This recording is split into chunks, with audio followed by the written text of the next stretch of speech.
I'm seeing some voltage irregularities in the instruments, so keep an eye out for sparks or flames or anything like that. Greetings, my school of cosmic catfish, and welcome to another moderately delayed video.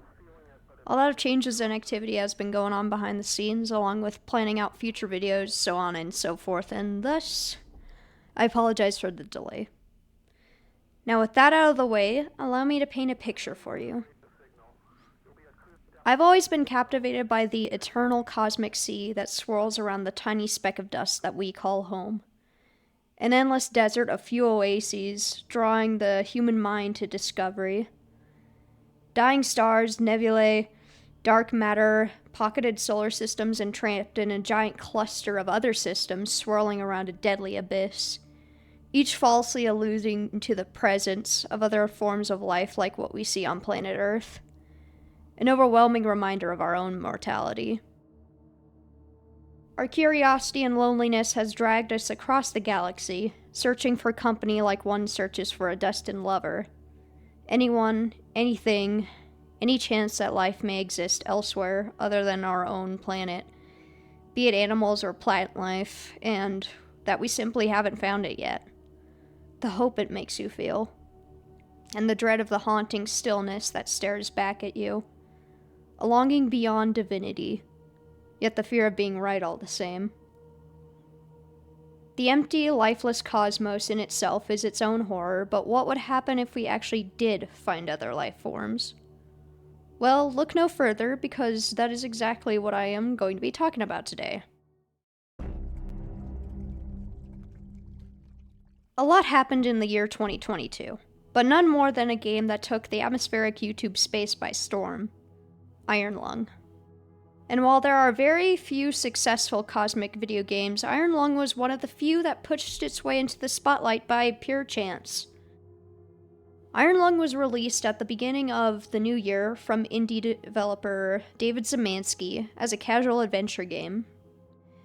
In it, you play the role of an unnamed convict, being sent into the depths of a foreign moon's ocean of blood after a devastating tragedy called the Quiet Rapture, which resulted in all known habitable and previously inhabited planets to suddenly vanish without a trace.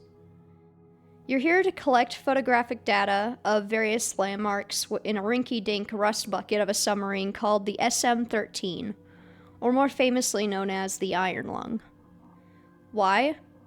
One reason: to win back your freedom. Although you are never exactly told what you're looking for, your spirits are somewhat high. Now, I will start by saying that after playing this myself, this game isn't exactly anything special, really. About the only thing that makes it interesting to me is the lore behind the world it takes place in. It's a very ambiguous game. Not much is explained during it, and most of the knowledge you can get of the world has to be learned of your own volition by exploring the subnautical trenches of Moon AT-5 and using the data terminal on your submarine. On its own, the game has a very simple premise. There are approximately 10 listed points of interest that you are required to document, and that's it. Your only mission is to photograph them and bring them home. Inside the SM-13, you are left with a pretty small map marked with these points of interest, a camera that takes pictures of what's in front of the submarine's hull, a control panel that you operate on an XY axis, and a data terminal. Oh, and this note that was left behind by another convict, but I'll get to that later. Most of the points of interest are what appears to the player to be odd geological formations and unidentifiable skeletal remains. The only exception being this weird portal-looking thing that never gets explained and makes your vision do the same dance that wacky inflatable tube men do. But apart from that, we don't really get anything else from that, so I just will vanish that into the ether. This game only takes about 1 and 2 hours to complete, so it's very digestible. And what takes place within those hours is the mind-numbing silence that you feel in your travels, crammed between the haunting ambience of a living sea of, Iker? I'm gonna settle on Iker, as well as the occasional mishaps of being thrown about at sea. 2 of which end up in you getting thrown, like, miles away from your previous location, which is crazy. None of these weird mishaps get explained in the game, by the way, so you're left to just let your imagination take you wherever. Oh, and by the way, there's something else in the ocean with you now, which, great, fantastic. Now, as I said before, this game is definitely one of the games of all time, but I'd still recommend at least watching a playthrough of it, especially if you plan on watching the movie. It's not exactly necessary, but at least for me, I found the experience to be a lot more enjoyable. And if you're a lore whore like I am, it'll probably at least pique your interest in that department. But if not, it might be a bit of a snore fest for you. There are a few extra secret somethings in the game too, if you really try to look for them, but I won't really talk about them simply because that isn't something I want to focus on for this video. You'll just have to figure it out through your own research. But basically, long story short, you go looking for shit, document said shit, find a portal to heaven, and then get mauled by a big fish.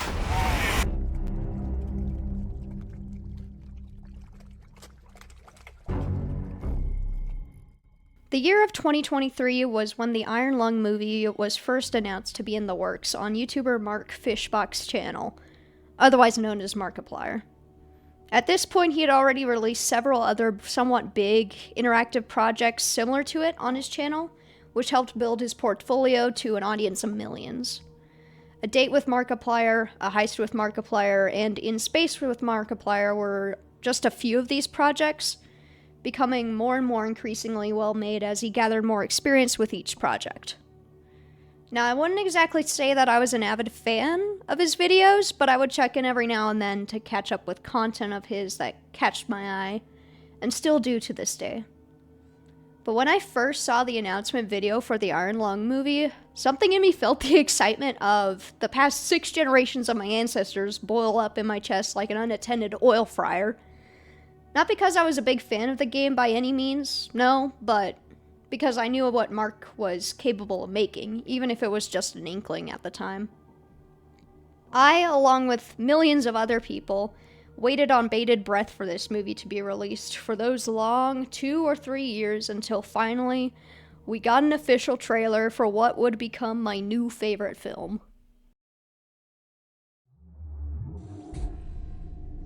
I see that question in your eyes. For what purpose do we remain alone in the dark? Beginning the descent. Cruising depth in roughly 2 minutes. Stand by. I ask myself that very same question.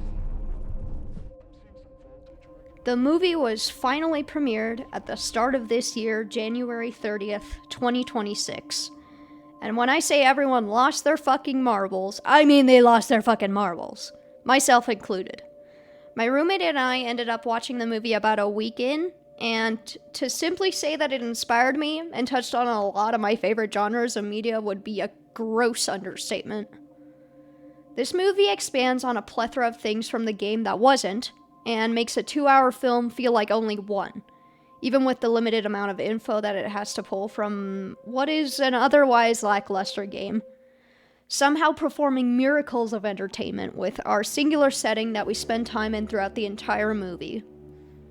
Our main character, Simon, is thrown into the same situation as our player character in the game, permanently welded shut into this grossly undermanaged submarine and told to explore the bloody depths of AT-5's trenches with nothing but the PA system, a map, the control panel, an X-ray camera, and Simon's own desperation for freedom. Alone. Such desperation is what pushes him forward in this movie, holding on to that one small strand of hope that maybe, by some God-given miracle, he'll make it home and earn back his freedom. Though it is a rather cute notion for an R-rated film, such hope is not so generously rewarded. We end up following Simon through the ups and downs of his own confused delirium, threatened by the overwhelming heat of an ocean that is alive, and the realization that something beyond this realm, beyond our human comprehension, is hunting him down, an animal, luring him into a false sense of security.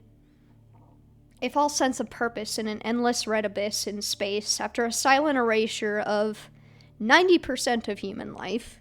And during the film, we encounter Simon fishing around at the bottom of the sea to make sense of it all. Quite frankly, looking back at that note in the game that I mentioned earlier in this video, it probably puts the entire situation in better words than I ever could.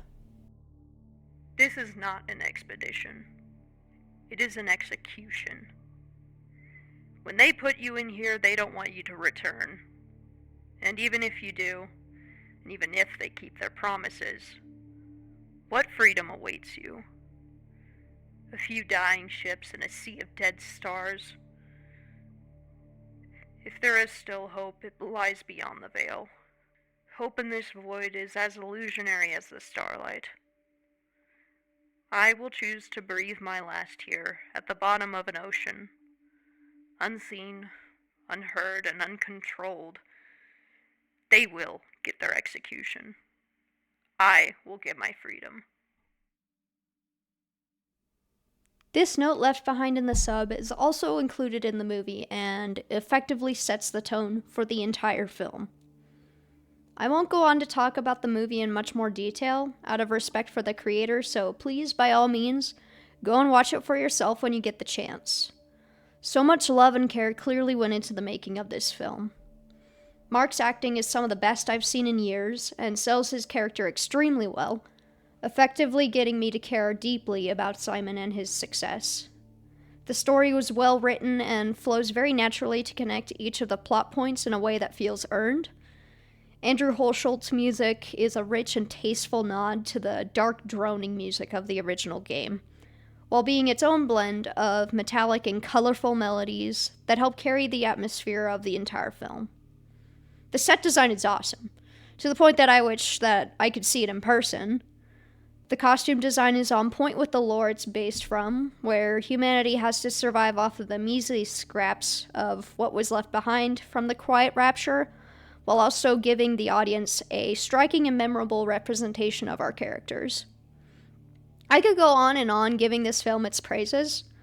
All of it is like looking at a blooming flower, and it just makes me jealous I'm not a part of such a wonderful experience yet. Which I don't believe is a bad thing. This is why we have dreams. It's simply up to us to pursue them.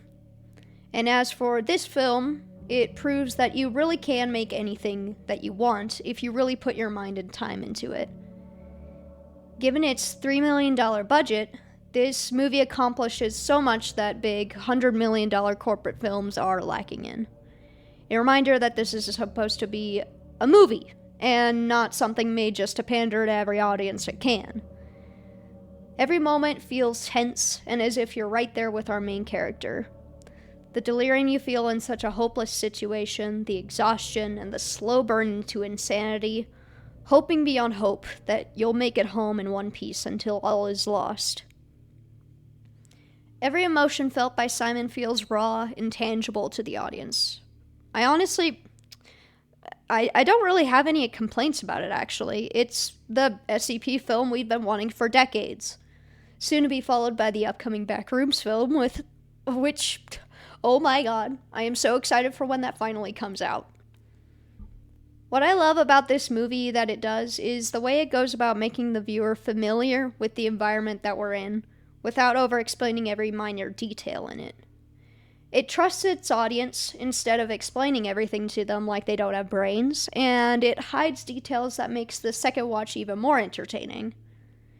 It's a change of tone from what we've been getting from a majority of the film industry lately. I'm sick of having every single plot point and environmental descriptor explained to my face when I don't need it. This movie instead relies on breadcrumbing certain information about the universe it takes place in, without overloading us with an entire backstory all at once about the entire universe and then some. It also keeps enough information in the shadows that you can make theories around without being cheap, cryptic, or boring, which is also extremely difficult. And it takes time. Unfortunately, most big studios simply don't want to put in that extra effort that it takes to write scripts like that, in a quantity over quality world. Now, in some of my doom scrolling sessions, I noticed that Iron Lung received a few mixed reviews upon its initial release, just like almost every form of media in existence, claiming it was a boring watch, or that Mark's acting was subpar, but after seeing it for myself, my only question to those reviews is, did we even watch the same movie? I have ADHD, and even I was on the edge of my seat the entire film, which is saying a lot. And not only that, but the acting is some of the best I've seen in any movie in years. Hollywood could literally never. But alas, it just goes to show that you can simply never win them all. I think we've just gotten used to the overwhelming amount of poorly written horror movies that have flooded the media space to the point that that is the standard, which is really sad. Anywho, compared to most other horror films out there, it isn't meant to be a stereotypically quote-unquote scary film. The real horror is the dread and confusion you feel during these events. It's psychological horror, which is another thing that some people seem to complain about as well, which is odd because for some reason I guess psychological horror just isn't real horror now. But oh well. While I am very confused how anyone, even if it is a very small minority, can so vehemently dislike this movie, I've come to the conclusion that maybe it's for the best, that sometimes not everyone liking something is okay. If it were to pander to as many audiences as it can, then it wouldn't be an experience really, it would just be cheap and mediocre. So if it's not meant for you, then it's just not meant for you. And that's okay. Thankfully, though, a majority of the feedback I've seen of people that watch the movie are very positive, so I'm glad I'm not alone in that sentiment. That being said, this movie is such a pinnacle for indie development, and quite frankly, I believe that if it was going to be anyone that would kickstart this renaissance of indie filmmaking, rising against the corpo slop that constantly gets pushed forward by the elites, it was going to be Mark. Not just that, but now Jacksepticeye's making his own film. We just got a movie released about the Exit 8 game, I believe. And as I said earlier, Kane's finally releasing his Backrooms movie later this year. We're also supposed to be getting an SCP anime short film starting production soon. It's overall just a fantastic time to be making creepypasta film media. Just goes to show that no matter who you're tied to, you can make it. You can do that thing that you've always wanted to do, if you just keep going. And no, you don't need Hollywood ties to get you into the green. You don't need a massive film corporation to tell you what you can or can't do. There will be ups and downs, sure. But as long as there's passion and love and good memories being made in the process with a tight-knit group of people that all have the same amount of passion for the project as you do, it's worth it. I think I speak for all of us when I say that what Mark has done is an inspiration. And yes, I will be buying a physical copy of Iron Lung whenever those get released. This movie is on the same level as Interstellar was for me, which I know is high praise, but it's just so cool being in this timeline where indie filmmakers are finally getting somewhere with their projects without needing to suckle on the bosom of Hollywood. Especially considering that this was Mark's debut film? What a time to be alive. His acting, writing, set design, everything just has so much love poured into it. It's something that you just don't really see as much anymore, unfortunately. And sorry if this sounds a bit mushy, but it just gives me hope in my own endeavors. I've wanted to be a part of making films my entire life, but it's always felt unattainable. At least with this movie, it gives me hope that there is still a chance that I could, if I put my mind to it. I'm still young, though, and I've got a whole life ahead of me, so we'll see where it takes me.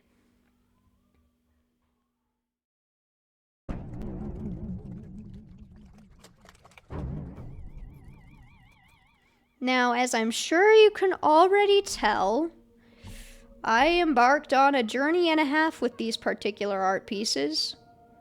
After watching the movie, I decided that I wanted to make 3 separate pieces for a fan art for it.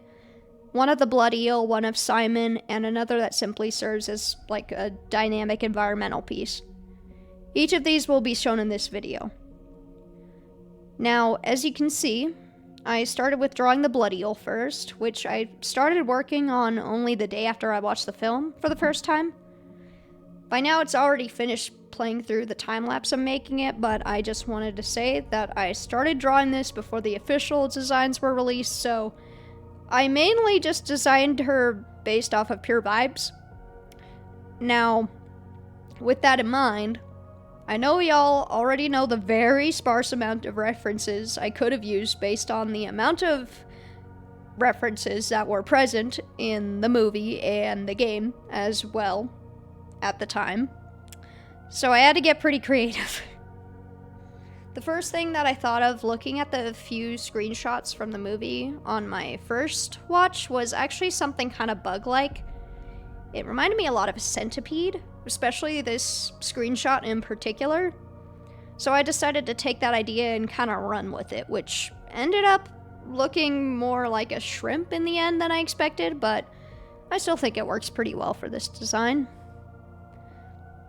Now, while it is somewhat simple, I wanted to make sure that this design was something that would be practical to traverse in a fluid that's as dense as the blood in the ocean the eel inhabits.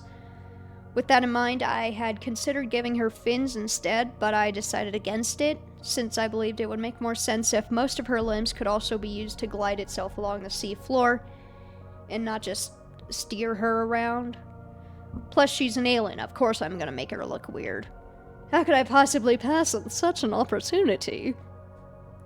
For her head, I took most of the inspo from these screenshots, and this one in particular. Since it appeared to have a very thick neck in the reference images I had, I decided to take it to the extreme and almost make it like a chubbier and fattier version of a cobra's frill, which in the end ended up making her look like she had a fucking bagpipe stuck in her throat, but that's okay. We don't judge. We'll just call it her crown for now, I suppose. Her blubbery necklace crown. Anyway, I made her marketable. Although I kind of wish I'd have used a different brush to color that cutesy drawing in with, but what can you do? I kind of just wanted to rush that one. If you'd like to check out the original designs for the blood eel after this video, by the way, you can find them on Deadly Melodic's account on Instagram. Now, from there, I moved on from the blood eel to Simon, which was a bit more of a challenge for me, but a very welcome one nonetheless. As I said earlier in this video, I'm not exactly a connoisseur when it comes to broader masculine bodies, for lack of a better term. I'm more used to drawing them, men that are a little more concerningly malnourished, but I took it as a great opportunity to practice, and my god, how I succeeded. Did it help that Bark is mostly covered head to toe in a potato sack through most of the movie? Maybe a little. But you gotta give credit where credit's due. I mean, look at him, he looks great. Although, looking back on it, I probably should have just started with the silhouette of him first, so I could have had a better idea for the bust upwards portrait. But alas, I'm still proud to say that it still worked out in the end nonetheless. Now, as for the dynamic drawing that will be on the screen right now as I'm talking, actually, honestly, the amount of time that it took me to actually figure out the base sketch just for this final drawing was astronomically tedious. I think I spent almost a whole week trying to figure out how to execute the drawing that I wanted to. I was actually originally planning on including Simon in this drawing, which is why I even made his character sheet to begin with. But the more I looked at it, the more I tried to squeeze him in, the more I started to realize that it just wouldn't work for the drawing I wanted to make. Mostly because I didn't want to hide all the hard work that I put into actually accurately, if I could talk, depicting the blood flowing into the hull of this submarine.